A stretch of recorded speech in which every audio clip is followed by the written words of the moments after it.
তোমাদের কেমিস্ট্রি ক্লাসে সবাইকে স্বাগত জানাচ্ছি। আর আজকের ক্লাসের উপস্থাপনায় আছি মোহাম্মদ আলমগীর হোসেন, ইনস্ট্রাক্টর এবং বিভাগীয় প্রধান, মেকানিক্যাল ডিপার্টমেন্ট। তোমাদের আমি কেমিস্ট্রি প্রথম অধ্যায় থেকে আলোচনা করতেছি, তাই না? প্রথম অধ্যায়ের নাম পারমাণবিক গঠন ও রাসায়নিক বন্ধন, এটা থেকে আলোচনা করতেছি। আজকের আলোচনার বিষয় থেকে আমরা যা যা শিখবো সেটা হচ্ছে যে অ্যাসিডের তুল্য ওজন নির্ণয়, অর্থাৎ যে অ্যাসিড আছে, সালফিউরিক অ্যাসিড, হাইড্রোক্লোরিক অ্যাসিড, এরকম অনেক অ্যাসিড আছে, এগুলোর তুল্য ওজন নির্ণয় করব। ক্ষার ও ক্ষারকের তুল্য ওজন নির্ণয় এবং লবণের তুল্য ওজন নির্ণয় সম্পর্কে আমরা বিস্তারিত জানতে পারবো এবং তোমরা নিজেরাও তুল্য ওজন করতে পারবে, তুল্য ওজন নির্ণয় করতে পারবে। চলো দেখে নেওয়া যাক। প্রথমে যে আমরা অ্যাসিডের যে তুল্য ওজন সেটা দেখি। উদাহরণ হিসেবে এখানে একটা সালফিউরিক অ্যাসিড উল্লেখ করা আছে। সালফিউরিক অ্যাসিডের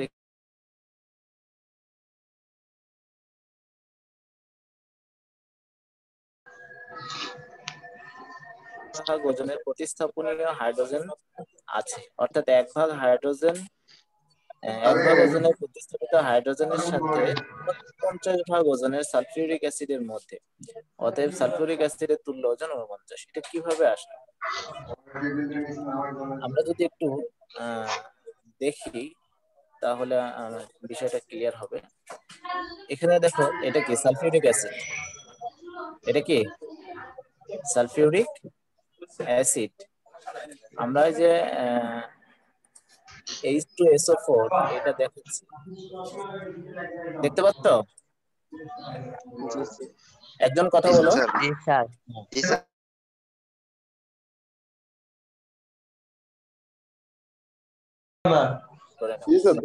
এই হাইড্রোজেন, এটা যে হাইড্রোজেন আছে, এই হাইড্রোজেনকে আমি এখানে দেখাচ্ছি আলাদাভাবে। হাইড্রোজেনের 1, এখানে 2 আছে বলে 2 দিয়ে গুণ, সালফারের 32 এবং অক্সিজেন, এই যে অক্সিজেনের 16 × 4, অক্সিজেনের আমরা জানি 16 আর এখানে 4 আছে, তাই 4 দিয়ে গুণ, অর্থাৎ 2 এর সাথে 1 গুণ করলে 2। এবং তোমার তারপরে এই যে সালফারের 32 আছে, এখানে সেই 32 এবং 4 16 64, এখানে দিলাম 64, টোটাল যোগ করলে হয় 98। এই 98কে আমরা 2 দিয়ে ভাগ করতেছি। 98কে কয় দিয়ে ভাগ করতেছি? 2 দিয়ে ভাগ করে পাচ্ছি 49। 2 দিয়ে কেন ভাগ করলাম? কেন স্যার? কারণ আমাদের 2 দিয়ে কেন ভাগ করলাম? কারণ আমাদের এখানে বলা আছে যে সালফিউরিক অ্যাসিডের 98 ভাগ ওজনের মধ্যে যে এই যে হাইড্রোজেন, কারণ সালফিউরিক অ্যাসিডকে বিয়োজিত করলে আমরা হাইড্রোজেন আয়ন পাই 2 ভাগ। কয় ভাগ? 2 ভাগ। 2 ভাগ। এই প্রতিস্থাপিত হাইড্রোজেন দিয়ে ভাগ করতে হবে। এখানে বলা আছে যে প্রতিস্থাপিত হাইড্রোজেন দিয়ে কি করতে হবে? ভাগ করতে হবে। এই জন্য আমরা এখানে প্রতিস্থাপিত হাইড্রোজেনের মান পেয়েছি 2, তো আমরা 2 দিয়ে ভাগ করেছি। 2 দিয়ে ভাগ করলে পেয়েছি 49। বুঝতে পেরেছো? জি স্যার। জি স্যার। এখন খেয়াল করো, এটা গেল আমার হচ্ছে অ্যাসিডের জন্য। এ, সেক্ষেত্রে দেখো অ্যাসিডের তুল্য ওজন, এখানে আমি যে কথাগুলো বললাম সেই সূত্রটা এখানে দেওয়া আছে। অ্যাসিডের আণবিক ওজন বা অ্যাসিডের ক্ষার গ্রহিতা বা ক্ষারকতা বা অ্যাসিডের তুল্য ওজন এভাবে বের করতে পারি। অ্যাসিডের আণবিক ওজন বা অ্যাসিডের অণুতে উপস্থিত প্রতিস্থাপনীয় হাইড্রোজেন পরমাণুর সংখ্যা। স্যার অ্যাসিডের ক্ষার গৃহীতা বা ক্ষারকতা এটা এটা এটা এখানে আমি কি লিখবো স্যার? এটার ওই মানে যে হ্যাঁ, প্রতিস্থাপিত যে হাইড্রোজেন আছে ওই হাইড্রোজেনের পরমাণুর সংখ্যা, এটা আমরা ওইটা বার করে নিলাম না, ওইটা দিয়ে ভাগ করো। ঠিক আছে? স্যার বুঝি নাই। তোমরা দেখতে পাচ্ছ তো, এই যে আমি একটু আগে যে দেখাইলাম, তখন হাইড্রোজেনের টোটাল ইয়েটা বার করে নিলাম 98। এই যে হাইড্রোজেনের 1, এই 2 দিয়ে গুণ করলাম, তারপরে সালফারের যোগ করলাম 32, অক্সিজেনের এটা প্লাস দিয়ে 16 × 4 দিয়ে 98 ভাগ 2 49। ঠিক যেটা আমি এখানে দেখালাম। স্যার এই এইভাবে দুইটা আমরা স্যার। 2 দিয়ে কেন ভাগ করলাম? জি স্যার। 2 দিয়ে ভাগ করলাম, তোমার এখানে যে বলা আছে আহ, প্রতিস্থাপীয় প্রতিস্থাপনীয় হাইড্রোজেন, ঠিক আছে? এই যে অ্যাসিডের অণুতে উপস্থিত, এটা তো অ্যাসিড, এই অ্যাসিডের অণুতে উপস্থিত প্রতিস্থাপনীয় হাইড্রোজেন পরমাণুর সংখ্যা, অর্থাৎ এই অ্যাসিডের যে অণু, এক অণু সালফিউরিক অ্যাসিড, এখানে প্রতিস্থাপনীয় হাইড্রোজেন যে অণু আছে সেইটা দিয়ে ভাগ করতে হবে, অর্থাৎ ওইটাই তার ক্ষারকতা। ঠিক আছে? এটা দিয়ে ভাগ করতে হবে, ভাগ করলে আমরা অ্যাসিডের তুল্য ওজন পাবো, এটা সূত্র। স্যার বুঝতে পেরেছো? জি স্যার স্যার জি স্যার স্যার, এখানে বুঝতে স্যার পারছি। এখানেতে H2SO4 আছে, যদি আমার এই জায়গায় H2SO4 না থাকে স্যার, যদি আপনার অন্য কিছু থাকতো, এখানে সালফিউরিক মনে করো HCl থাকলো। তখন কি আমি এখানে তো HCl, তখন হাইড্রোজেন অনুর ভর তো হ্যাঁ, এক। মনে করো যে এখানে HCl থাকলো, আমি বলতেছি HCl, তাই না? জি স্যার, তাহলে হাইড্রোক্লোরিক। এই অ্যাসিডে তোমার এই যে হাইড্রোজেন অণু, তাই না, এক। জি স্যার। তার মানে এখানে কিন্তু ভাগ হবে এক দিয়ে। ও এখানে যেমন 2 35.5। দিয়ে হয়েছিল কারণ এখানে 2 ছিল, এখানে এক দিয়ে হবে, ঠিক আছে? জি স্যার। ওকে, এবার আমরা একটু নেক্সটে চলে যাই। স্যার ক্ষার ও আরেকটা কোশ্চেন ছিল স্যার। বলো। স্যার এখানে স্যার আমি এখানে বলছি যে ক্ষার, আপনি তো দুইটা উদাহরণ দেখাইছেন যে আপনার দুটো হাইড্রোজেন ছিল, দুইটার মধ্যে উপস্থিত হাইড্রোজেন ছিল। এখন এখানে কি আমি যদি হাইড্রোজেন না থাকে, যদি অন্য কোনো এসিড থাকলো বা ক্ষার থাকলো, এরকম একটা যদি উদাহরণ দেখাইতেন, মানে ডিফারেন্ট। এমন কোন অ্যাসিড নেই যে সেখানে হাইড্রোজেনের উপস্থিতি নাই। আমি মানে তোমাদের সব। এর আগে পড়িয়েছিলাম যে অ্যাসিড সেটাই প্রমাণ করবে যখন হাইড্রোজেন আয়ন সে দিবে। হাইড্রোজেন আয়ন যদি না দেয় তাহলে সেটা অ্যাসিডই না। আচ্ছা, থ্যাংক ইউ স্যার। ও ঠিক আছে, okay, thank you. Thank you. Next, ক্ষার ও থ্যাংক ইউ ক্ষারকের স্যার। তুল্য ওজন। এখন আমরা ক্ষার আর ক্ষারক আমরা জানি, ক্ষার কি ক্ষারক কি দুটাই জানি। ক্ষার হচ্ছে ধাতব অক্সাইড আর ক্ষারক হচ্ছে ধাতব হাইড্রোক্সাইড, ঠিক আছে? তো ক্ষার এবং ক্ষারকের তুল্য ওজন আমরা কিভাবে নির্ণয় করব?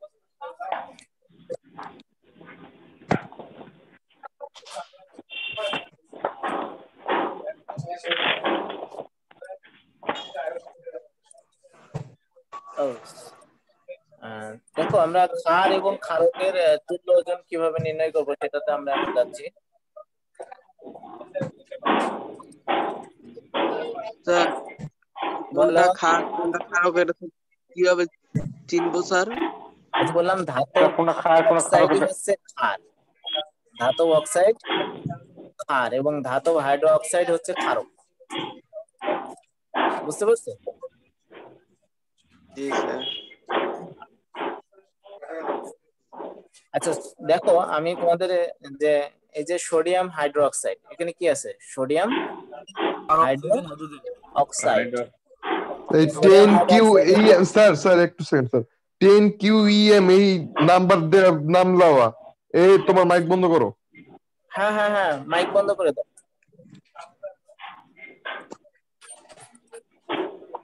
আচ্ছা আমি ফের অল মিউট করে দিচ্ছি, একজন।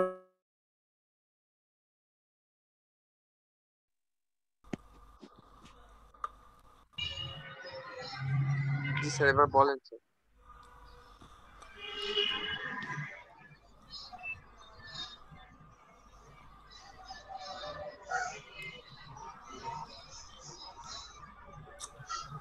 স্যার আপনার মাইক হয়তো মিউট হয়ে গেছে। জি স্যার, আপনার মাইক মিট হয়ে গেছে, শোনা যাইতেছে না স্যার। এই টোটালটা জি সোডিয়াম স্যার, এবার হাইড্রো অক্সাইড হচ্ছে, টোটালটা সোডিয়াম হাইড্রো অক্সাইড, আর এটা হচ্ছে হাইড্রোক্সিল মূলক। এটার জন্য এটা হচ্ছে জি স্যার। ক্ষারক, এটা হচ্ছে ক্ষারক। আর যদি শুধুমাত্র সোডিয়াম আর এখানে এর সাথে অক্সিজেন থাকতো তাহলে এটা হতো ক্ষার, এটা কি হতো? ক্ষার। হ্যাঁ তাহলে এই ক্ষারকের গ্রাম তুল্য ওজন আমরা কিভাবে তুল্য ওজন কিভাবে বের করবো? দেখো, সোডিয়ামের 23 আমরা জানি, সোডিয়ামের 23, 23, অক্সিজেনের 16 16। ভর সংখ্যা দিয়ে কিন্তু, হ্যাঁ, এবং হাইড্রোজেনের 1, এর সাথে কিন্তু দুইটাই নাই। তাহলে 23, 16, 1 যোগ করবো আমরা। এই যে 23, 16, 1 যোগ করলে পাইলাম কত? 40। কত পাইলাম? 40। 40। 40 পাইলাম। এটা হচ্ছে টোটাল সোডিয়ামের কি, সোডিয়াম হাইড্রোক্সাইডের ও, আণবিক। আণবিক ভর। তুল্য ভেরি ওজন। গুড। না না আণবিক না, ভর। তুল্য ওজন, আণবিক ভর, তুল্য ওজন তো হয় নাই। এখন তুল্য ওজন হচ্ছে এই যে আণবিক ভর আমরা বের করছি কত? 40। আণবিক ভর বের করছি কত? 40। এই, হ্যাঁ, এই 40 কে আমরা ভাগ, ভাগ করবো 23 দ্বারা। হ্যাঁ 40 কে আমরা ভাগ করব কত দ্বারা? 23। না গো, 1 দ্বারা, এটা 1। তো কোনো আয়ন না স্যার। এই 1 দ্বারা, কারণ স্যার কি, মানে স্যার যেই যেই যৌগের মধ্যে স্যার যদি হাইড্রোজেন উপস্থিত থাকে তাহলে আমরা কিছু সময় ওই যৌগকে এইচ দ্বারা বা এইচ এর মান দ্বারা ভাগ করব। যে যৌগে হাইড্রোক্সাইড, না না না, হাইড্রোজেন হাইড্রোজেন না স্যার অ্যাসিডই আমি তো। এটাই বলছি স্যার, যদি কোনো যৌগের মধ্যে এইচ বা হাইড্রোজেন উপস্থিত থাকে ওই ক্ষেত্রে কি হ্যাঁ আমরা হ্যাঁ, শুধুমাত্র হাইড্রোজেনের যে আণবিক ভর, হাইড্রোজেনের যে হুম। পারমাণবিক যে ভর ওই ভর দ্বারা কি ভাগ দিব? এটা আবার সবার ক্ষেত্রে না, মনে রাখবা অ্যাসিড আর মনে রাখবা ক্ষারক, ঠিক আছে? ক্ষারের মধ্যে তো তুমি জি অ্যাসিড স্যার। পাবা না, এইচ পাবা না, ঠিক আছে? যেমন এটার মধ্যে তো আর হাইড্রোজেন পাবা না এখন। হুম। তখন স্যার এই ওই ওই ক্ষেত্রে এটা কি দ্বারা ভাগ দিব? তখন কোনটার? এই যে সোডিয়াম অক্সাইড। এটা তখন আমরা হচ্ছে ওর সোডিয়াম অক্সাইড, শুধু সোডিয়াম অক্সাইডের ক্ষেত্রে আমরা তখন ওর ক্ষারকতা, অর্থাৎ যে ক্ষার হবে কার কারণে, শুধু অক্সিজেনের কারণে না, জি শুধু অক্সিজেনের কারণে সে ক্ষার হবে, এই জন্য শুধু অক্সিজেনের ইয়ে দিয়ে ভাগ দেবো আমরা, ঠিক আছে? জি স্যার বুঝতে পারছি। এখন দেখো, এখন এটা আমরা হাইড্রোজেন যেহেতু এর অ্যাসিডিটি আছে, এই হাইড্রোজেন 1 দ্বারা ভাগ করবো, 1 দ্বারা ভাগ করলে আমরা কত পাবো? 40 পাবো। কত পাবো? 40। 40। এটাই হচ্ছে 40 সোডিয়াম হাইড্রোক্সাইডের কি তুল্য ওজন, তুল্য ওজন। ঠিক আছে? ওজন। এখন খেয়াল করো, আমরা লবণের ক্ষেত্রে আসি, লবণের তুল্য ওজন বের করবো।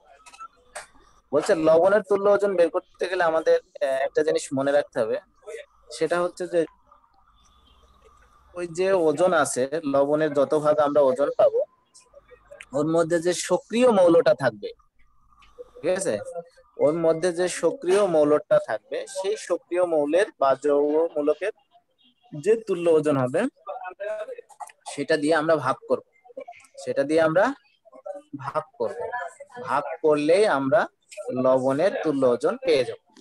যেমন এখানে সোডিয়াম সালফেট, এটা পুরো একটা লবণ যার 142 ভাগ হয়, 142 এত ভাগ হয় তোমার এর আণবিক ভর। এর মধ্যে সোডিয়াম আছে 46, সোডিয়াম আছে কতটুকু? 46। আর এই এর মধ্যে সক্রিয় মৌল কিন্তু সোডিয়াম, সক্রিয় মৌল কোনটা? সোডিয়াম। আর এগুলো তো অধাতু। তাহলে এই সোডিয়াম। সোডিয়ামের তুল্য ওজন কত এখানে? 23। সোডিয়ামের তুল্য ওজন 23। আর সোডিয়ামের আণবিক ভর কত? 46। স্যার এই জন্য কেমনে বলছি, হ্যাঁ, সোডিয়ামের তুল্য ওজন 23 কিভাবে? সোডিয়ামের ভর কত? 23 না? পারমাণবিক ভর। হুম হুম হুম। পারমাণবিক ভর। এখন এই 46 ভাগ ওজনের সোডিয়াম আছে, অর্থাৎ 23 ইন্টু 2, 46 মানে 142 এর মধ্যে আছে 46 ভাগ সোডিয়াম, ঠিক আছে? সোডিয়াম সালফেট 142 ভাগের মধ্যে আছে 46 ভাগ।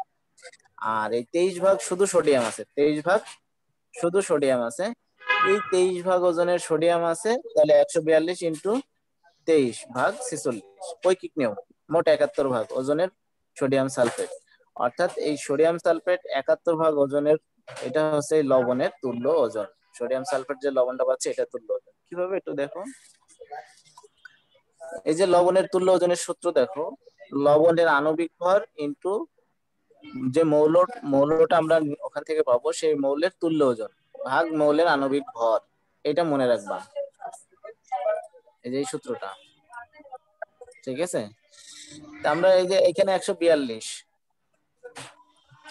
এখানে যে 142, এটা কিভাবে পেয়েছি সেটা তো আমরা ওখানে দেখলামই, বা না বুঝলে আমি আবার দেখাবো। 23 হচ্ছে সোডিয়ামের তুল্য ওজন, আর 46 হচ্ছে সোডিয়ামের আণবিক ভর, ঠিক আছে? এই ভাগ দিয়ে হলো 71। এখন এই 142 কিভাবে হইলো, আমি 46 আর আণবিক 142, ভর। আণবিক ভর বলতে তো ও মৌলের তুল্য ওজন বলতে কি স্যার পারমাণবিক ভর বুঝাইতেছেন? মৌলের আণবিক ভর মৌলের বলতে সেটা কি? শুধুমাত্র যখন মৌল থাকবে, যৌগ না, হ্যাঁ।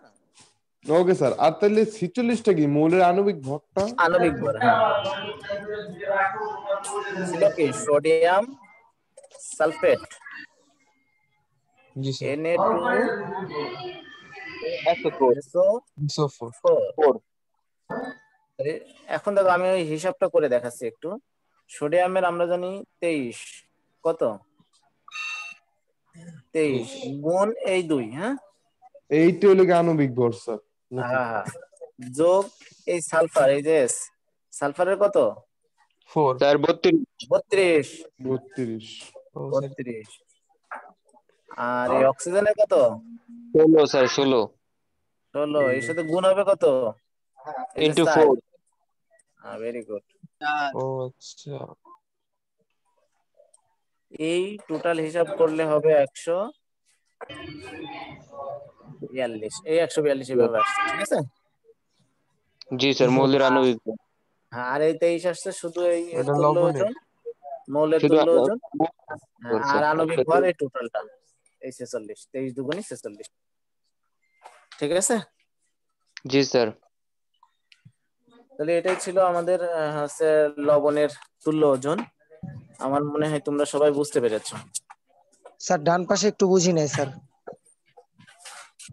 ডান পাশে এটা জি স্যার ডান পাশে, যেটা জি দেখতে স্যার পাচ্ছি এই যে ডান স্ক্রিনে, এটা পাশে, জি স্যার ডান পাশে স্ক্রিনে আপনার রেড কালার আর বেগুনি কালার যে লেখাটা ওইটা বুঝতে পারিনি। Very nice. এইটুকু এইটুকু তাই না? জি স্যার জি। সোডিয়ামের আমরা জানি পারমাণবিক ভর 23, কত? 23 23 স্যার। গুণ এই নিচে 2 আছে না, এই 2, এই যে 2 গুণ এই 2 যোগ সালফারের 32 যোগ এই অক্সিজেনের 16 আর এই যে 4 আছে দেখছো এখানে, গুণ জি এই স্যার। 4, এইটাই গুণ করে যোগ করলে হয় 142। ক্লিয়ার? আচ্ছা জি sir clear. Okay, thank you. Hello sir. বলো। স্যার আপনি আজকে কলেজে আছেন? হ্যাঁ আছি। এই ক্লাস শেষে বলো, ক্লাস শেষে কথা বলে আচ্ছা, বলবো। জি হ্যাঁ, স্যার, এই জি কথা। স্যার, জি স্যার। তাহলে লবণের তুল্য ওজন আমরা শিখলাম। তাহলে আমরা বলতে পারি যে আমাদের যে অ্যাসিডের তুল্য ওজন ছিল, ক্ষার এবং ক্ষারকের তুল্য ওজন ছিল, আর লবণের তুল্য ওজন ছিল, এটা আমরা এখন বের করতে পারবো সবাই ইনশাল্লাহ। পারবো জি না? স্যার। ইনশাআল্লাহ। ওকে, থ্যাংক ইউ। আগামী দিন আমরা শুধুমাত্র গ্রাম তুল্য ওজন আর মৌলের তুল্য ওজন, ঠিক আছে, কিভাবে নির্ণয় করতে হয় তাই সেই সম্পর্কে বিস্তারিত আলোচনা করব। সে পর্যন্ত তোমরা সবাই ভালো থাকো, সুস্থ থাকো। স্যার থ্যাংক স্যার ইউ তোমাদের সবাইকে। এখন